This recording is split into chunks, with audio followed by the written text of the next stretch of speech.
Red-pilled. I'm sure you all know what it means. The red pill grants the understanding of truth. When it's the right red pill. The phrase comes from the movie The Matrix. You take the blue pill, the story ends. You wake up in your bed and believe whatever you want to believe. You take the red pill, you stay in Wonderland, and I show you how deep the rabbit hole goes. That is not the only red pill that 90s science fiction had to offer.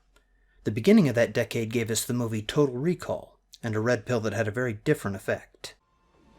Swallow this. What is it? It's a symbol of your desire to return to reality. Inside your dream, you'll fall asleep. Now take the pill and put it in your mouth. Swallow it. Now that was also a red pill that came with the promise of clarity. And that was a lie. And it makes me wonder how many internet red pills are the Total Recall variety rather than the Matrix variety. Myself, I don't trust red pills at all because sometimes they come with serious side effects. For example, the inexplicably popular J.F. Garrity seems to think that George Lincoln Rockwell was red-pilled. And if you don't see the problem right away, then I'll tell you, back in the 60s, Rockwell was the leader of the American Nazi Party. Now someone sends us, review this video instead. I believe in race. I'm not ashamed to admit it at all. And that doesn't mean one bit that I'm out to persecute or hurt any man because of his race. He can't help what race he is. Anyone else notice how much Rockwell sounds like Archie Bunker? And that doesn't mean one bit that I'm out to persecute or hurt any man because of his race. He can't help what race he is. He can't help what race he is. He can't help what race he is. I ain't no bigot. I'm the first guy to say it ain't your fault that you're colored. We believe that each race has particular geniuses and particular faults. The white race has built white Western civilization, and we think the white race should dominate in that area. National socialism fundamentally is the application of science not only to inanimate objects and animals, but to mankind himself. We believe that the communists, the Marxists, have one fatal error in their doctrine, a place where absolutely there's a hole and there's no explanation for it. They admit evolution. They admit that animals vary by breed and that you can breed better and worse animals. Now, how do they explain how there is a sudden dividing line when... Holy shit. This guy is red-pilled as fuck. This guy was red-pilled as fuck. This guy was. Now, I know I said it already, but it bears repeating. George Lincoln Rockwell was a Nazi. And he was not a Nazi in the sense that he was a race realist, or that he was very conservative. He was a Nazi in the sense that he was a Nazi. But hey, take it from the man himself. Mr. Rockwell, you are a Nazi, aren't you? I am. But hey, just because he was a Nazi doesn't mean that he idolized Hitler or anything, does it? Do you model yourself on Hitler? It's impossible. I look upon Hitler. If I were religious, I would say Hitler was the second coming of Christ. I think Hitler was a gift from Providence. I think he was so far above anything that I'll be able to accomplish that it's just almost sacrilegious for me to speak of myself in the same terms with Hitler. But you could say that he was sincere when he said he wasn't out to persecute other races. He just considered them inferior to the white race and wanted them kept separate.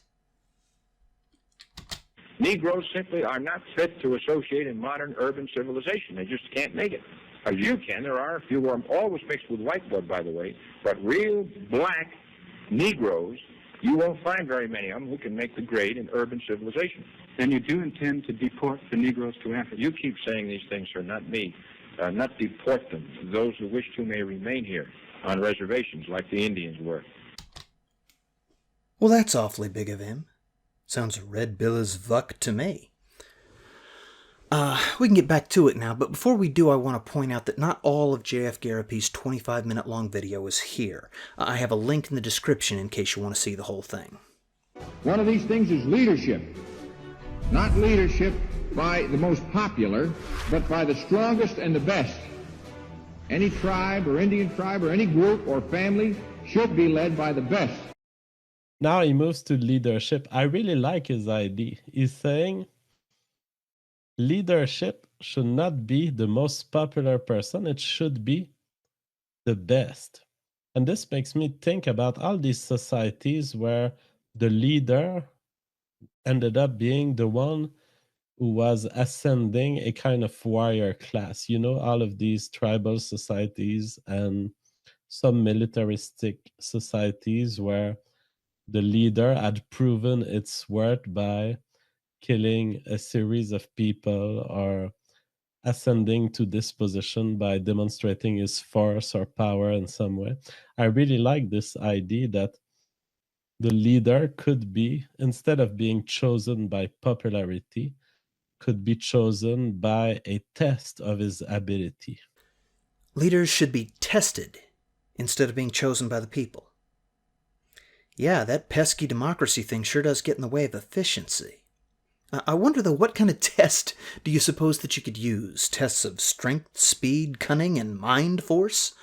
That was the Thundercats leadership test. Outside of a Saturday morning cartoon, though, I don't think this is a very practical idea. We believe that you have got to have an organic society. Now, by an organic society, we mean a society, not a dictatorship. Not a dictatorship. Not a democracy. But not a dictatorship. But a society in which the parts of the society cooperate together in different functions and in peace and harmony. Peace and harmony. Unless you're a queer. That's one of the biggest enemies. I'd rather gas queers than anybody else. Just the way your body works. Cancer is the wild, uncontrolled growth of cells at the expense of all the rest of the body, and that's what you have in Washington, D.C. right now. Cancer. We believe in private property and... Dude, this guy is so red-pilled. Nom de plumes, this I like. He's red-pilled. It's amazing how what he proposes there, the statements of facts that he do, it's amazing how they apply today. Just at dinner a little while ago with some of the fellows there, they said, we're telling me, well, it's terrible to be a fanatic. Well, did you ever stop and think how this country got here? How all the great inventions ever got there? Dude, this guy is spot on. Yeah, he's spot on about being a fanatic. In between the Nazis and the communists is the great mass of non-fanatics, the TV watchers and the comic book readers. Well, hold on there. He was spot on about being a fanatic, because you don't want to be like the TV watchers and the comic book readers. TV watchers and comic book readers.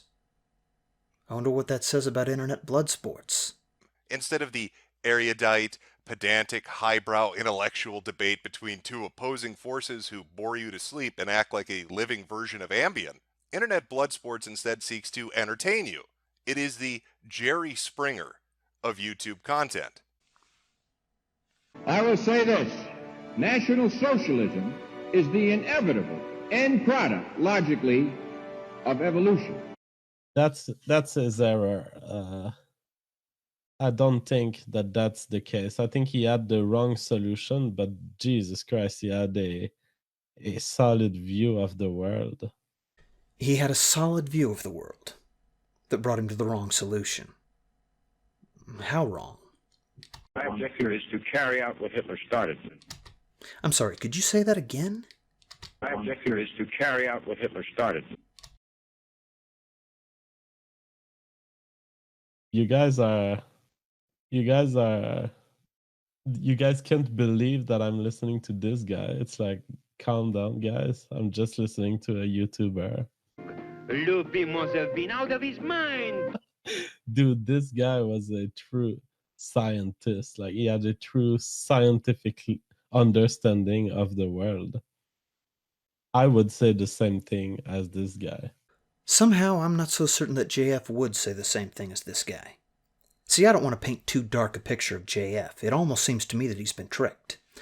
I think that whoever sent this to him probably expected that he would hear only this. and not be aware of the context of Rockwell's other public speeches.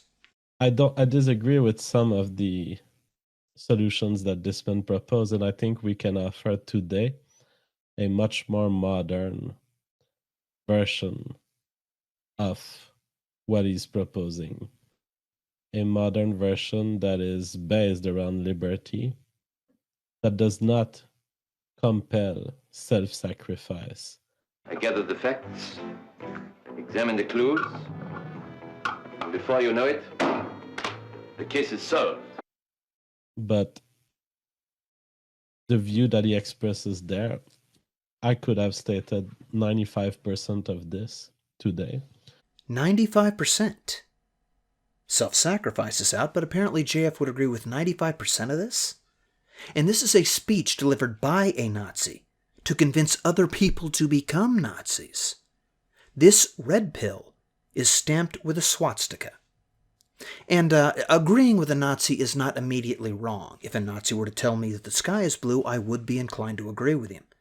But if you can have that much in common with a Nazi's core beliefs, then your own point of view becomes highly questionable, because we know that it can lead to some seriously wrong solutions. And if I had been born in his years, I could have stated everything that he stated. Not hardly. I understand that you have to take into account the time that a person lived in, but Rockwell doesn't get that kind of pass. He was born in 1918 in Illinois. I hate Illinois Nazis. He was not living in a time that was insulated from the horrors of Nazism. He lived through those days himself.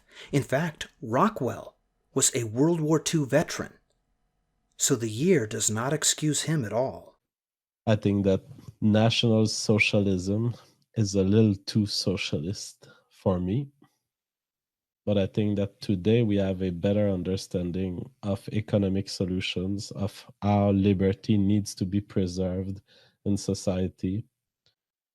But what he expresses there is not the description of a form of government of National Socialism. I think that what he describes there is part of the motivation that can push you toward national identitarianism. But I would certainly dissociate that from socialism and say it doesn't have to be socialism. Okay. Now, I also believe that socialism is a highly undesirable thing. But socialism is not my biggest problem with Rockwell. When you're describing your own movement, if you're going to make certain to dissociate that from socialism, you might not want to stop there. Not when you're comparing your point of view to a man who openly promotes Nazism. You see, Nazism has been tried, and we've seen the results, and I want to avoid that in the future. Even I agree with Rockwell on some important issues. I agree that communism is dangerous.